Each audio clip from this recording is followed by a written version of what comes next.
சேலத்தில் பிரபல கார் நிறுவனத்தில் மோசடியில் ஈடுபட்ட இளம்பெண் கைது செய்யப்பட்டுள்ளார். மோசடி பெண் சிக்கியது எப்படி?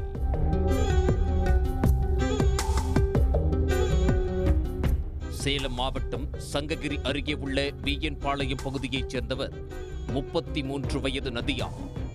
இவர் சேலத்தை தலைமையிடமாக கொண்டு இயங்கும் பிரபல கார் விற்பனை மற்றும் பழுது நீக்கும் நிறுவனத்தில் காசாளராக பணிபுரிந்து வந்துள்ளார்.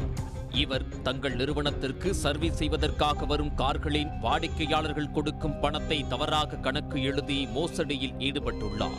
இது குறித்து நிறுவனத்தின் ஊழியர்கள் மூலம் தகவல் தெரிந்து விசாரணை செய்தபோது கடந்த 6 மாதமாக 111 வாடிக்கையாளர்களின் வாகனங்களை பழுது பார்த்த வகையில் செலுத்திய பணத்தை நிறுவனத்தின் வங்கிக் கணக்கில் செலுத்தாமல் பகுதி பகுதியாக 12,59,082 ரூபாய் கையாடல் செய்திருப்பது தெரிய வந்தது. இந்நிலையில் நிர்வாகம் சார்பில் பணத்தை திருப்பி செலுத்துமாறு கேட்டபோது 25,000 ரூபாய் மட்டுமே திருப்பி கட்டியுள்ளார். மீதி பணத்தை தராமல் இருந்து வந்துள்ளார்.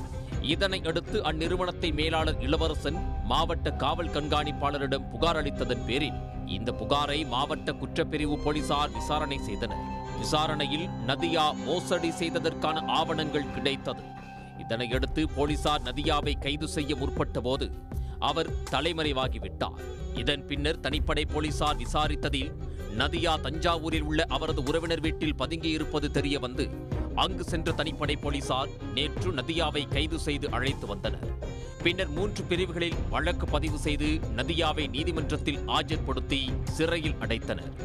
3 வருடத்திற்கு மேலாக தான் வேலை பார்த்த நிறுவனத்திலேயே மோசடி செய்து 12 லட்சம் ரூபாய் கையாடல் செய்து இளம்பெண் கைதான சம்பவம் சேலத்தில் பரபரப்பை ஏற்படுத்தி உள்ளது. உடனுக்குடன் செய்திகளை தெரிந்து கொள்ள சன் நியூஸ் பெல் ஐகானை கிளிக் பண்ணுங்க.